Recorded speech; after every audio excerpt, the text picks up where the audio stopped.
En las lecturas que acaban de escuchar, yo encuentro estos tres pensamientos que serán como el mensaje de la Navidad. El primero es cuando el apóstol y evangelista San Lucas, hablando de María, dice que le llegó la hora. El segundo pensamiento es recoger de las tres lecturas las maravillosas descripciones o calificativos que se hacen a ese niño que nace en Belén. Y mi tercera consideración es el llamamiento que la palabra de Dios hace a cada uno de nosotros como colaboradores en esta empresa que Dios ha mandado a realizar a su propio Hijo. El primer pensamiento, pues, se refiere a explicarnos el porqué de esta alegría de Navidad. Parece como si esta noche, 24 de diciembre de 1977, por primera vez, los ángeles cantaran sobre todos nuestros pueblos: gloria a Dios en el cielo y paz a los hombres. Y parece como que los hombres escuchan por primera vez, con la sorpresa de una buena noticia, lo que los ángeles anuncian en Belén. Os anunciamos una buena nueva. Hoy os ha nacido un Salvador. Es una hora solemne, hermanos, la que el evangelista, hablando de María, dice: le llegó su hora. No solamente la hora que llega a cada mujer cuando va a dar a luz a su hijo, sino que ese hijo que va a brotar de las entrañas virginales de María marca una hora tan solemne en el momento de su nacimiento, que desde ese punto el mundo se divide y la historia en un antes de Cristo y después de Cristo.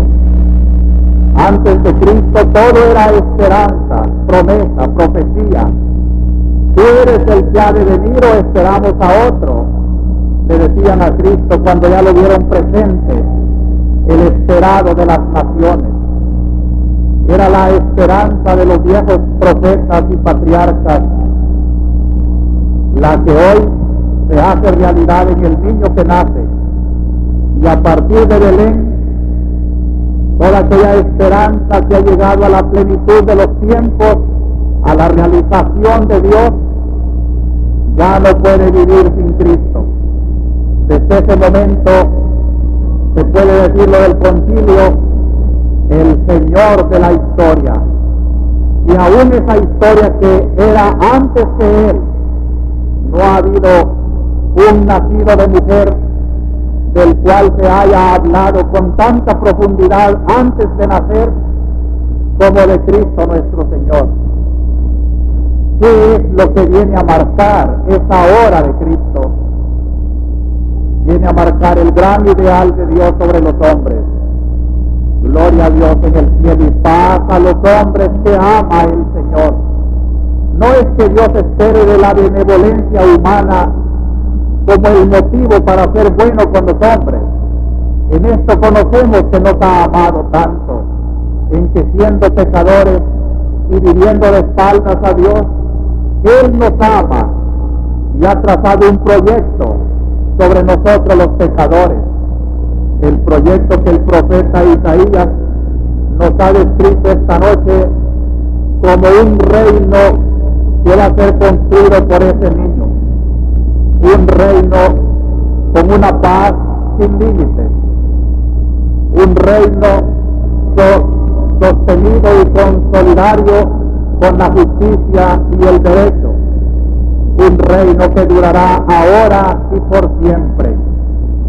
O como San Pablo lo ha descrito en su carta a Tito que se ha leído, Se trata de que este Cristo viene a formarse un pueblo purificado de sus pecados, que será su gloria, no solo en el tiempo, sino en la eternidad. Hermanos, con Cristo, Dios se ha inyectado en la historia. Con el nacimiento de Cristo, el reino de Dios ya está inaugurado en el tiempo de los hombres. Desde hace 20 siglos, todos los años, esta noche, recordamos que el reino de Dios ya está en este mundo y que este Cristo ha inaugurado la plenitud de los tiempos.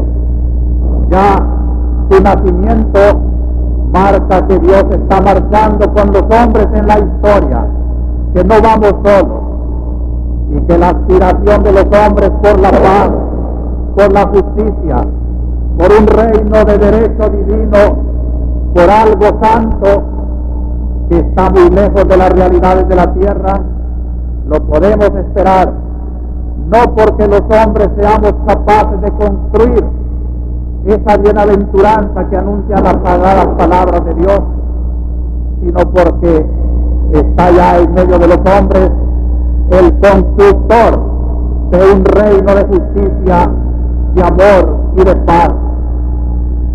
Estamos en la plenitud de los tiempos.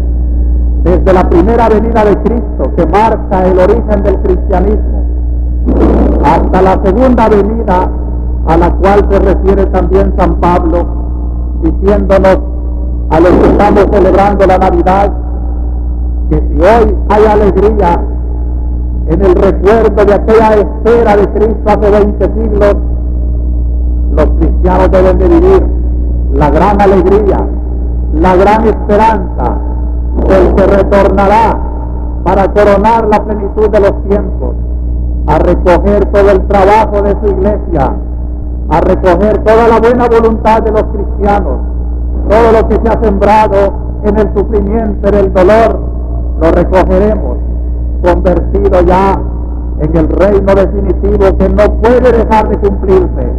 Vendrá ese reino de justicia, vendrá ese reino de paz. No nos desanimemos, aun cuando el horizonte de la historia como que se oscurece y se cierra, y como si las realidades humanas hicieran imposible la realización de los proyectos de Dios. Dios se vale hasta de los errores humanos, hasta de los pecados de los hombres, para hacer surgir sobre las tinieblas lo que ha dicho Isaías.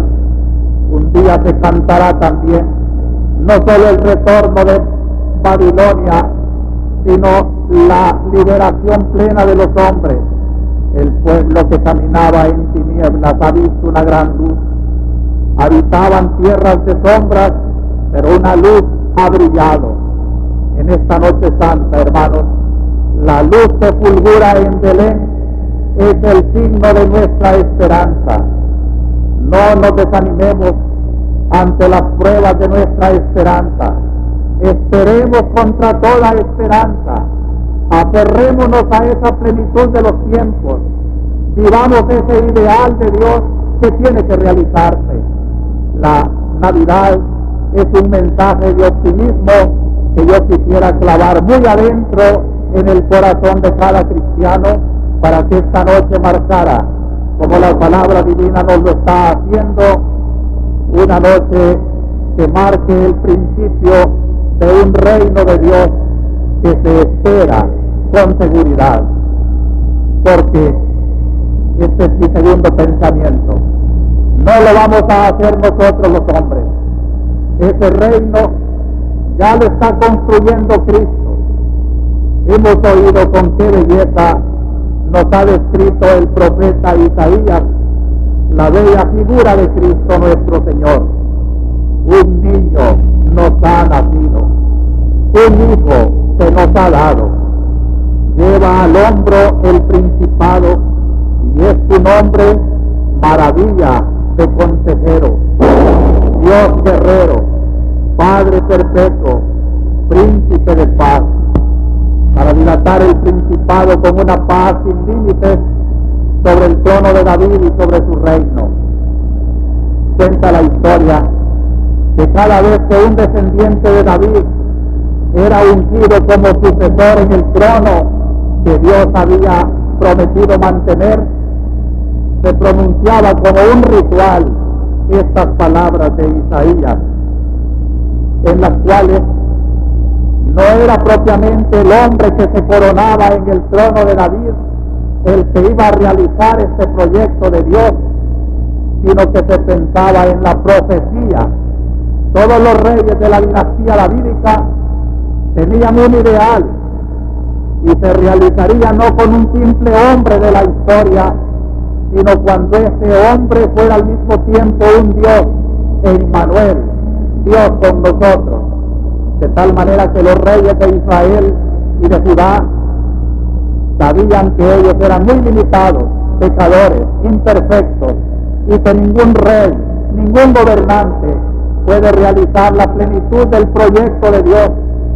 Y la iglesia y el reino de Dios será el que le toca criticar, concientizar, analizar que los reinos de la tierra todavía les falta justicia, les falta paz, les falta eficiencia, y solo cuando el Rey verdadero anunciado por Dios, Cristo, sea verdaderamente el Rey de todos los corazones, entonces habrá ese reinado que Dios proyecta.